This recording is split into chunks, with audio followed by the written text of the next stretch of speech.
minsan nga po, di ba, mga pagkakataon, siyempre mahalaga talaga kinakorek, lalo po pag sa leadership, di ba? May mga ibang po kasing tao, kaya dumating yung point na talaga nagiging sila. Kasi parang ayaw pa nila, unang sinabi ng Holy Spirit yun eh. Sa kanila kung totoosin po. Kaya lang minsan nga po, pag nasa kasalanan tayo, enjoy natin kasalanan. Kahit sinasabi ng Holy Spirit, maliyan. Pero pag support mo, ang tigas mo pa, anong mangyari? Time will come, may mga tao pa talaga magpapalit sa'yo. Yan, masakit naman po talaga makorek, di ba? It's one thing din po na pag close na kay Holy Spirit, sasabihin na niya sa'yo. I think dapat may tama, I think dapat mong gawin. Kaya po maganda nga rin po yun eh. Habang nagmamature po tayo, lalo po sa ating Christian walk, huwag natin antayin lagi may magkulang sa atin.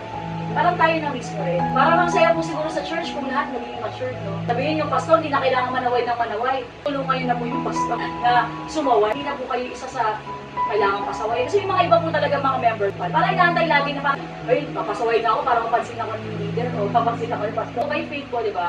Pag close po natin sa Holy Spirit, then we can always call God of Elijah, arise. Lord, yung fire, Mother, we burn, we consume mga lahat ng pagkakamali sa buhay.